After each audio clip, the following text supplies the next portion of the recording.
তা আমি আমাদের প্রধান অতিথিকে এখানে এসে বক্তব্য দেওয়ার আগে ওনার সম্বন্ধে দু একটা কথা বলতে চাই।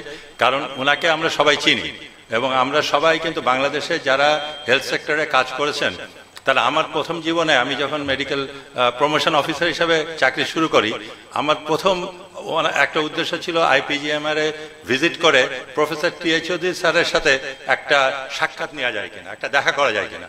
তো আমি ফেল করছিলাম প্রথমে।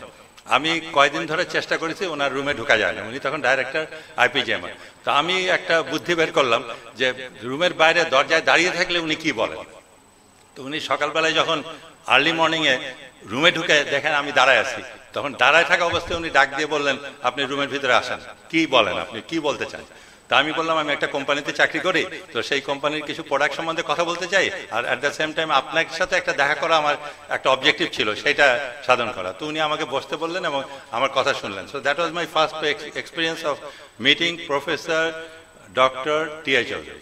তো ওনার সম্বন্ধে আমি আর কি বলবো, তবে কয়েকটা কথা আমার মনে হয় একটু বলা দরকার। যে 1960 সালে 1960-তে উনি অনার্স নিয়ে ঢাকা মেডিকেল কলেজ থেকে পাশ করেন। করার পরপরই উনি কিন্তু একটা সৌভাগ্য হয়েছিল, 1963 থেকে 65 উনি ইউকেতে যান, ওখানে এফআরসিএস এবং এমআরসিওজি করেন। তো একজন ব্যক্তিত্ব এত কম সময়ের ভিতরে একটা ইন্টারন্যাশনাল ডিগ্রি অর্জন করা, এবং তারপরে উনি কিন্তু বিদেশে থেকে যান, উনি দেশে ফিরে এসছেন। এসে 1966-এ স্যার সলিমুল্লাহ মেডিকেল কলেজ এবং পরবর্তীতে চিটাং মেডিকেল কলেজে অ্যাজ এ প্রফেসর উনি কাজ করেন, এবং 1972-তে আইপিজিএমআর-এ উনি জয়েন করেন as a professor of obstetrics and gynaecology.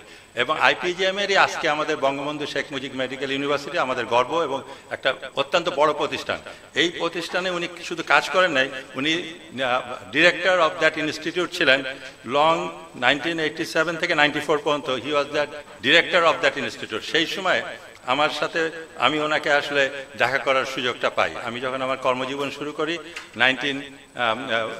আমাদের 80s-এর দিকে, তখন আমি ওনার সাথে অ্যাজ এ ডাইরেক্টর আইপিজিএমআর আমার সৌভাগ্য হয়েছিল ওনাকে মিট করার জন্য। তো উনি বাংলাদেশের এই অবস্টেট্রিক অ্যান্ড গাইনোকোলজি ফিল্ডের একজন লিডার, এবং একজন ওনার আসলে ওনার আদর্শ এবং ওনার যে শিক্ষা সেটা গ্রহণ করেই কিন্তু আমাদের এই প্রফেশনটা ডেভেলপ করেছে বলে আমরা বিশ্বাস করি। আরও অনেকেই আছেন যারা ওনাদের সময় এবং তারাও লিডারশিপ দিয়েছেন, এখন যারা আছেন তারাও দিচ্ছেন, কিন্তু প্রফেসর টি.এইচ. চৌধুরী একটা ব্যক্তিগতভাবে একজন ইনস্টিটিউশন আমি বিশ্বাস করি। এবং উনি বাংলাদেশ সরকার ওনাকে এই ব্যাপারে ওনাকে স্বীকৃতি দিয়েছেন, ওনাকে স্বাধীনতা পদক দিয়েছেন 2017 সালে। সেই স্বাধীনতা পদক উইমেন্স হেলথে যে ওনার আউটস্ট্যান্ডিং কন্ট্রিবিউশন, সেটার কারণে ওনাকে স্বাধীনতা পদক দিয়েছেন। উনি অনেকগুলো প্রতিষ্ঠানের সভাপতিত্ব করেছেন। উনি বাংলাদেশ যে হেলথ এডুকেশন, মেডিকেল এডুকেশনে যে কন্ট্রিবিউট করা, যে পোস্ট গ্রাজুয়েট এডুকেশনে কন্ট্রিবিউট করার জন্য যে ইনভলভমেন্টটা, উনি সেটাতে ঘনিষ্ঠভাবে যে বিসিপিএসে উনি সেক্রেটারি হিসেবে কাজ করেছেন, উনি সভাপতি হিসাবে president of the Bangladesh college of physicians and surgeon হিসাবে উনি ছিলেন। তো ওনার ব্যক্তিগতভাবে আমরা ওনার প্রতি কৃতজ্ঞ। আমাদের বাসায় প্রথম যখন আমার বোনের বাচ্চা হলো, তখন আমি দৌড়ে স্যারের কাছে গিয়ে বললাম, স্যার, উনি আরেক জায়গায় আরেকজন গাইনোকোলজিস্টের ক্লিনিকে ছিলেন, কিন্তু সিজারিয়ান সার্জারির ব্যাপারে যখন সিদ্ধান্ত হলো, তখন স্যারকে গিয়ে বললাম, স্যার, আমার বোনের সিজারিয়ান করতে হবে অমুক জায়গায়। উনি নির্দ্বিধায় বললেন, চলেন আপনার সাথে যাই। এই যে স্যারের যে সহমর্মিতা, আমি যে খুব ঘনিষ্ঠ ওনার তা বলবো না, কিন্তু যখনই ওনার সাহচর্যে গেছি আমি কিন্তু ওনার থেকে অনেক স্নেহ এবং অনেক ভালোবাসা পেয়েছি, যেটা আমি রিয়েলি কৃতজ্ঞতা জানাচ্ছি। আজকে এই সবাই সামনে সুযোগ পেয়েছি বলে স্যারের প্রতি এই কৃতজ্ঞতাটা জানাচ্ছি। তা আমরা আজকে প্রফেসর টি.এইচ. চৌধুরী স্যারকে এখানে পেয়েছি। উনি ইন্টারন্যাশনালি ওয়েল রেকগনাইজ। ওনাকে নেপালেও ওনাকে কিং অফ নেপাল ওনাকে গোর্খা দক্ষিণ বাহু মেডেল দিয়ে সম্মানিত করেছেন। উনি উপমহাদেশের যে আমাদের society, South Asian Society for Gynaecology and Obstetrics, এনারও প্রেসিডেন্ট ছিলেন।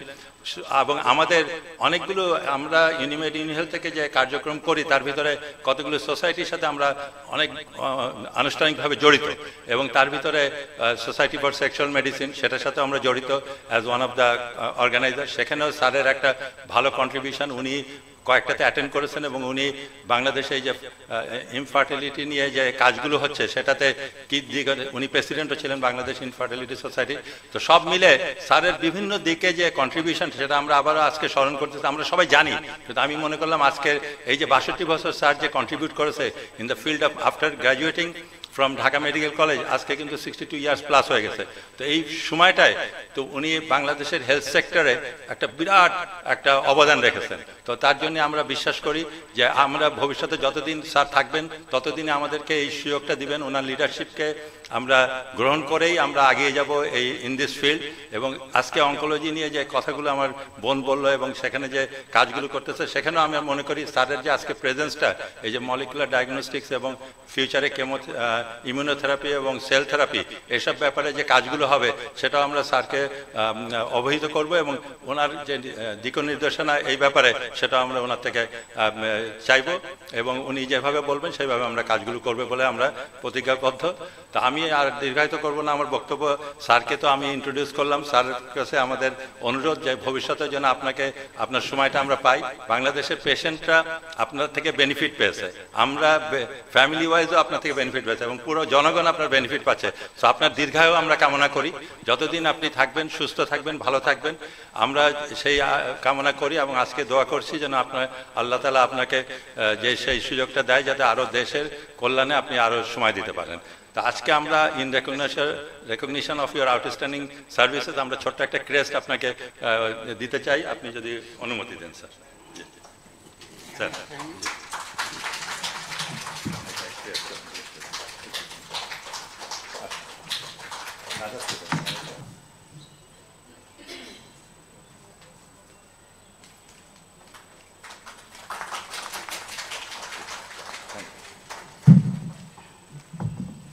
আমি কিন্তু এইখানে জি, সেটা অসুবিধা নেই, মাইক দিয়ে দিচ্ছি।